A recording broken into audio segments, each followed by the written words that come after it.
Hi, everyone. I'm Jamie Monjovi with AARP Florida. Thanks for joining us today. We welcome you to this important discussion about recent news stories covering nursing home elopements in Florida. As a nonprofit, nonpartisan member organization, AARP has been working to promote the health and well-being of older Americans for more than 60 years. And today I have the pleasure of hosting two guests. Zachary Carnell attends the University of Florida's College of Journalism and Communications and is a correspondent for their newsroom and affiliated media. He most recently wrote an in-depth piece with Arlette Garcia for WUFT about nursing home elopements and the trends we're seeing in Florida.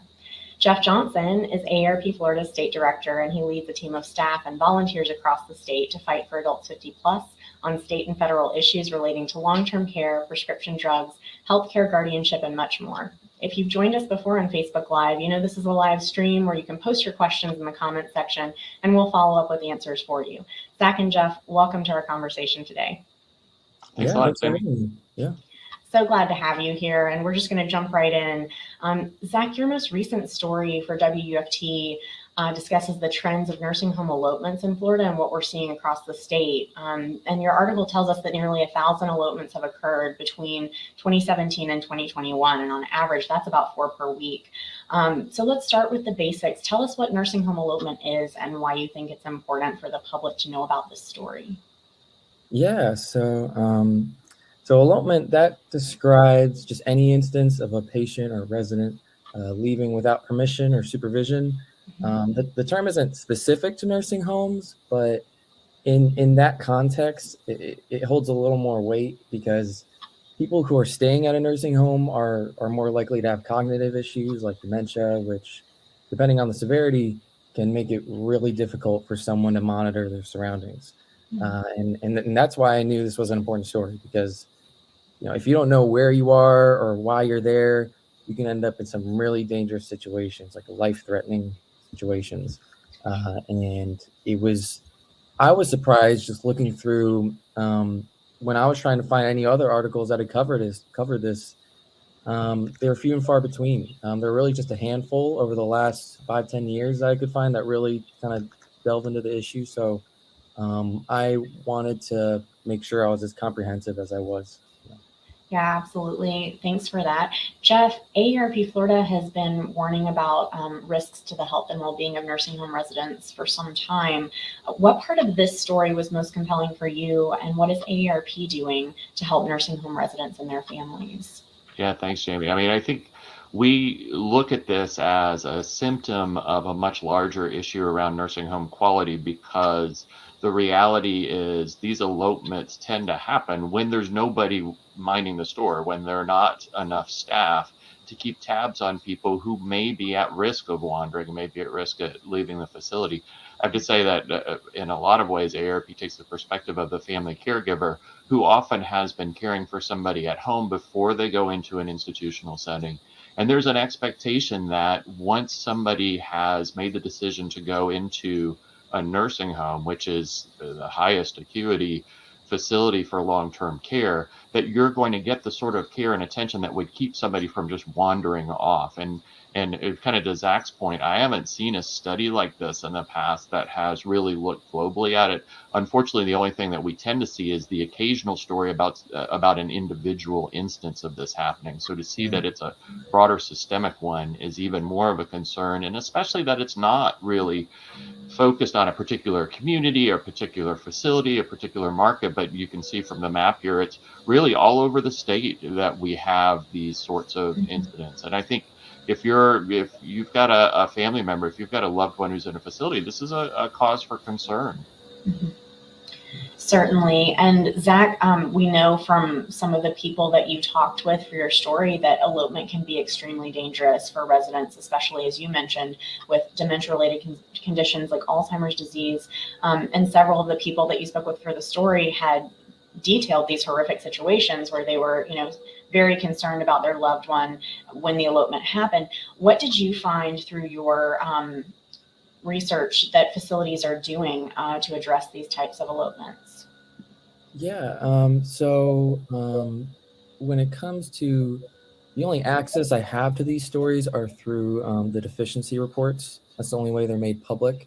And anyone that's cited for a deficiency, any nursing home, there has to be some sort of documented plan of correction. And generally, what I came across most often is just reinforcement of what was already expected. So that might mean there was a resident who is supposed to be checked in on every 15 minutes, and for whatever reason, a nurse wasn't able to do that, and that was like a time window where they were able to slip out. So it's about kind of making sure you're more rigid on those routine checks. Another thing is making sure, and this is standard for pretty much any resident, you have to do an elopement evaluation.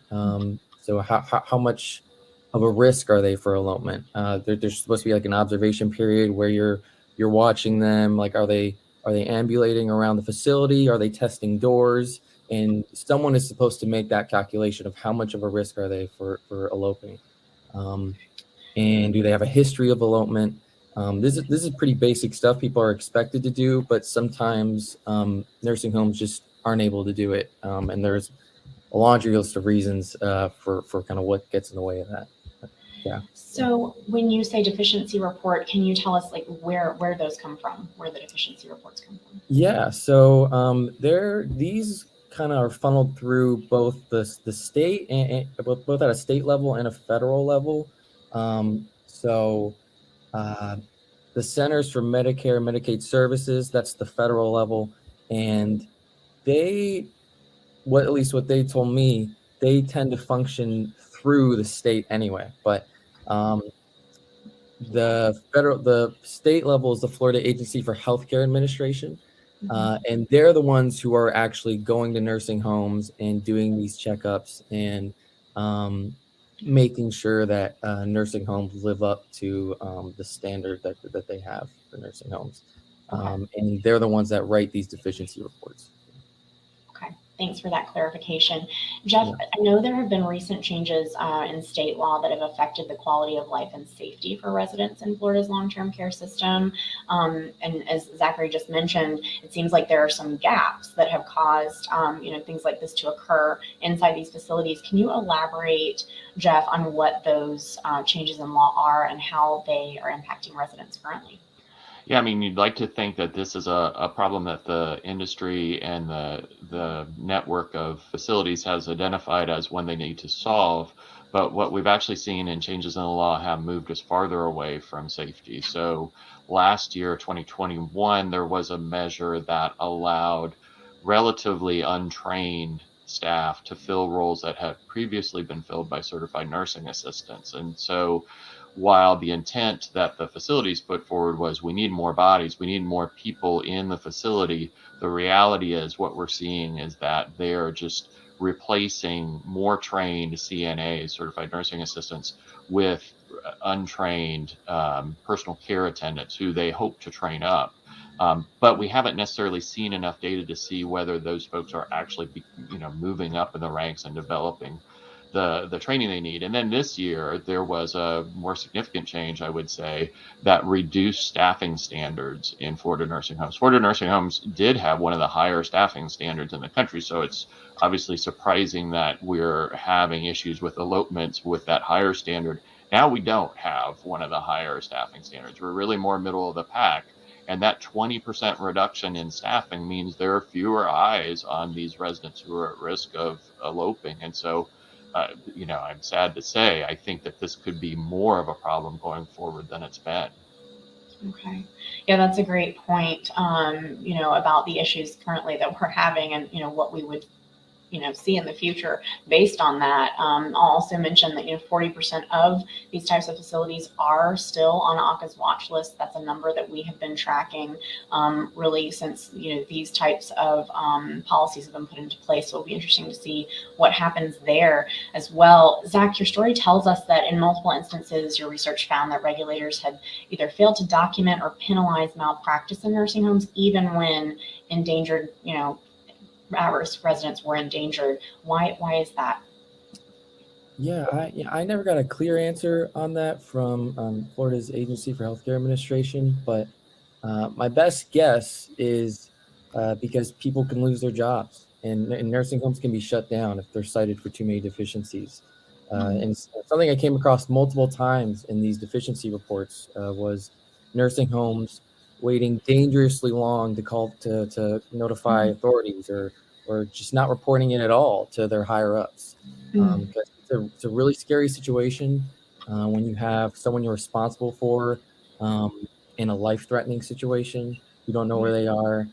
That's scary for the family, but it's also scary for the workers, and everyone involved is hesitant to own up to it, and because people can get in trouble. Yeah. Absolutely. I can very much relate to what you're saying there. This happened to my dad about 5 years ago, and it was an incredibly stressful situation. Jeff, what can families and caregivers do if elopement happens to their loved one in long-term care? Well, and I think what Zach just said is kind of a chilling reminder that you might not know right away unless you're able to be there on a regular basis. And for many families, that's not possible. Either their loved ones in another community, or they're partly, one of the reasons for them being in a facility is because the family can't really provide that sort of round the clock care but when you do find out that there is somebody missing in your family, you'd want to reach out to all of the authorities that are here on the screen. I mean, the Long-Term Care Ombudsman program is a volunteer program that will help provide extra sets of eyes and kind of help try to solve problems. They are not an enforcement agency. So calling the Department of Children and Family Services or filing a complaint with ACA are really the steps that help bring accountability to this process for the facilities. Obviously, if you hear or see that your loved one is out of the facility, calling 911 is not at all inappropriate, because the most important thing is the safety of your loved one. I similarly, when my mother was in an assisted living facility and was relatively sharp, she eloped as well, and the facility was right on a very busy highway in Jacksonville. Unfortunately, she returned safely, but in that moment, calling 911 is probably your first best option, and then afterwards to follow up to make sure that the appropriate remedies are being taken in the facility. Again, the Ombudsman Office can help with that in terms of sort of negotiating or mediating with the facility, but I think raising the complaint with ACA and with the Department of Children and Family, if either ACA or the Ombudsman's Office is not immediately responsive, are just really important ways to make sure that if it happens to your loved one, that means that everybody else in that facility is potentially at that same risk. And I think even if you know yours is safe, looking out for his or her neighbors is just as important.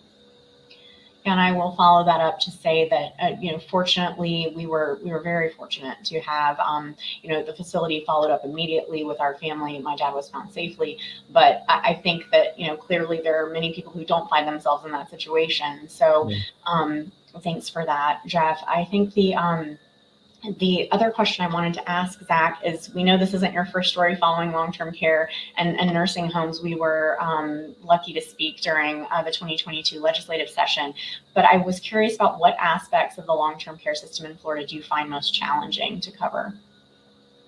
So at least for this story, I mean, just emotionally talking with the families and hearing what they had to go through. Just not knowing where your people you love, not knowing where they are, that is terrifying. And I talked to dozens of people who went through that, and so that by itself is hard to stomach. When it comes to nursing homes, I think the staffing issues are probably might be the hardest part to stomach, just because it's been ongoing for so long. And it's so hard to see people who are getting underpaid, overworked, and expected to do more, and then we see the result of it. I think that part is probably the most frustrating for me, when we have this clear, dire issue, and they're not getting the help they need. Yeah, thank you. That is so true. Zach's piece really shines a light on the great need to tailor dementia care, and cognitive care for the patient or individual. And with the staffing crisis, as he just mentioned, in Florida's long-term care system, do you think an approach like this is even possible? That's chilling question to have to answer. But I mean, I think what I'll say is that there's effort being made by the Alzheimer's Association, by others, to try to raise the level of training within facilities for dementia care. And unfortunately, they're hitting a brick wall. And that brick wall is by the facilities who are saying, look, we're having trouble getting people as it is, even with reduced staffing requirements, even with reduced training requirements, and you're going to ask us to do more. It's going to make it harder for us to get enough people. But the reality is, if we don't have people who have the training to provide the care that people actually need, it's not going to be a safe environment. And above all, that's what we want from nursing homes, is a safe environment for people who need that level of care. Unfortunately, I don't see those changes happening in the immediate future. But I have to say that Zach reporting on this and shining a light on how widespread this issue is can be critically helpful. And my hope is that those who are watching this will let their legislators and those running for office, frankly, know that this is an important issue that the Florida legislature needs to address. Yeah, absolutely. Zach, any final takeaways for the audience? Yeah, I mean, yeah, just try to be aware of this stuff. That's the, we're all Americans. We're all in this together, and we got to help each other out. And nursing homes is one of those. It's one of those areas that particularly needs help, I think. And so just do whatever you can. Yeah. Jeff, anything you'd like to leave our audience with?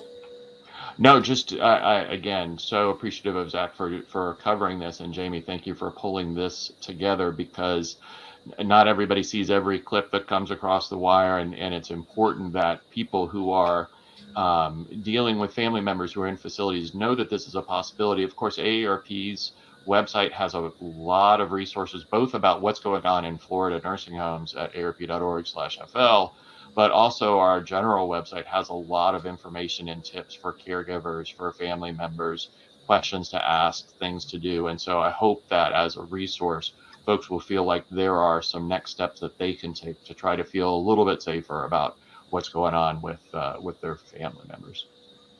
Well, absolutely. And I want to thank you both for being here to share your stories today. You can find more of Zach's stories at wuft.org. If you have questions for our guests, you can always add them to the comment section or send us an email at flaarp@aarp.org. This video will be available for you on our Facebook events page, so you can always watch. Remember, you can find more information about this topic, as Jeff said, at aarp.org/FL. And again, I want to thank our guests for joining us today and taking the time to speak with us about this really important topic. We'll see you next time.